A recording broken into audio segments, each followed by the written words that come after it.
বিসমিল্লাহির রহমানির রহিম। আসসালামু আলাইকুম। তো আজকে আপনাদের সঙ্গে আমি শেয়ার করব কবুতরের মাংস রান্না করা। তো আমাদের দেশে কিভাবে কবুতরের মাংস রান্না করে আর সাধারণত আমি কিভাবে রান্না করি এটাই আপনাদের সঙ্গে শেয়ার করব। তো আপনারা দেখবেন ভিডিওটি, সঙ্গে থাকুন যে আমি কীভাবে কবুতর কেটে নেই।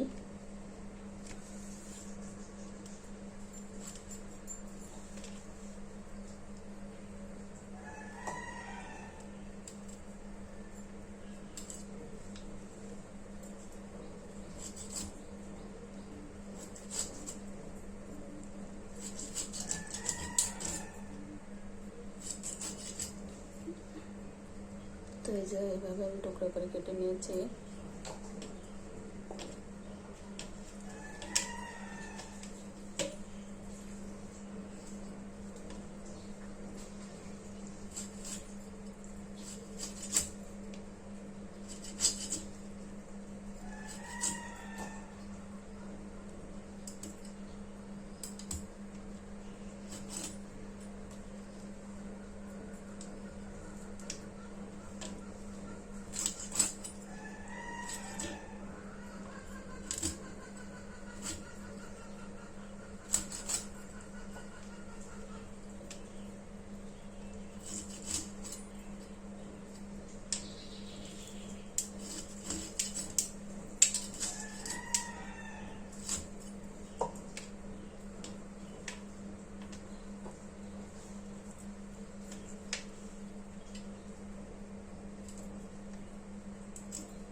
তো এই যে আমার কবুতর কাটা শেষ।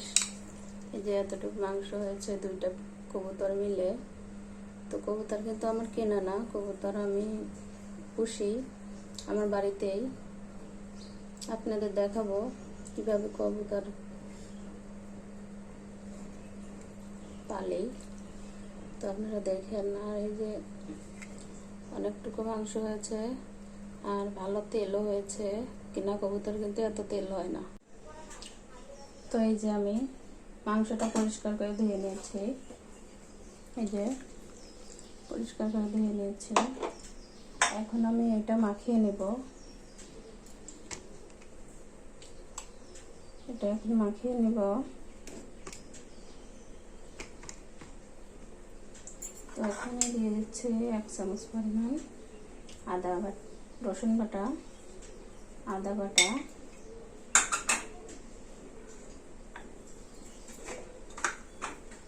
এখানে আমি দিয়ে দিচ্ছি গরম মশলা 1 চামচ পরিমাণ।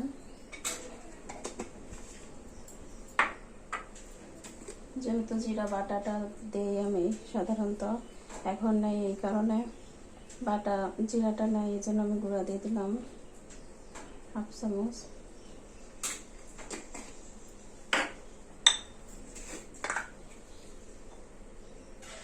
সামান্য আমি দিয়ে দিলাম এলাচের গুঁড়া,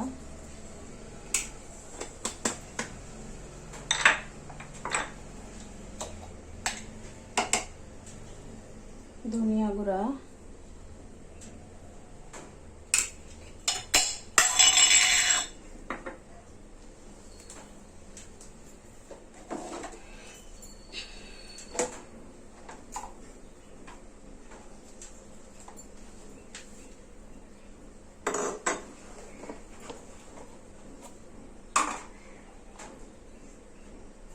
আমি দিয়ে দিলাম হলুদের গুঁড়া 1 চামচ, একটু সামান্য লবণ পরিমাণ মতো, হালকা শুকনো মরিচের গুঁড়া দিয়ে দেব 1 চামচ, আর একটু কম। তো এখানে আমি যে মরিচ পেঁয়াজ কেটে নিয়েছি, এই যে শুকনো গরম মশলাগুলো তো দেখেন আমি কিভাবে রান্না করি।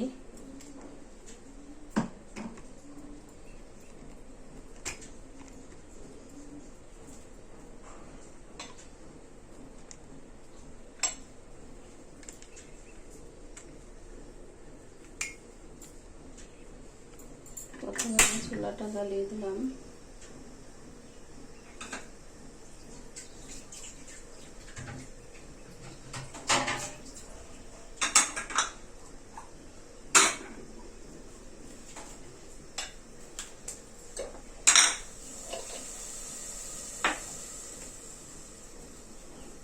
তো এই যে ফিরে এলাম আমি। তো এখন আমি দেখবো আমার রান্নাটা হয়েছে কিনা, মাংসটা সিদ্ধ হয়েছে কিনা।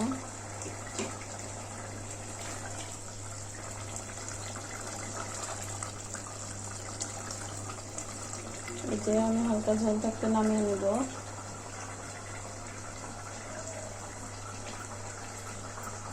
তো এই যে চুলাটা বন্ধ করে দিলাম।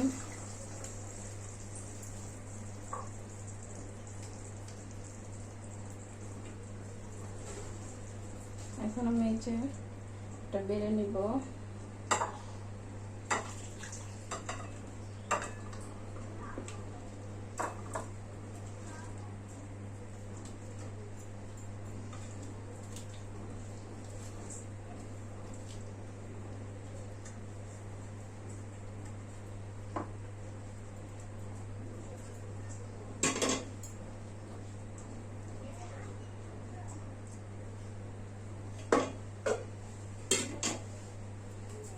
তো এই যে রেডি হয়ে গেছে।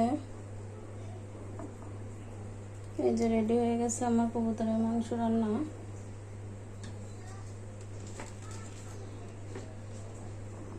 এই যে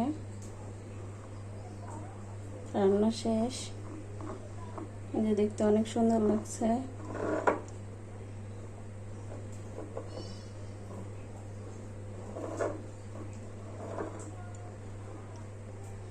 তো আপনারা এইভাবে আমার রান্নাটা দেখে ট্রাই করবেন যে কেমন হয়, রান্নাটা আসলে সুন্দর হয় নাকি। তো দেখবেন। আর ভিডিওটি ভালো লাগলে লাইক, কমেন্ট এন্ড সাবস্ক্রাইব করে দিবেন। আসসালামু আলাইকুম।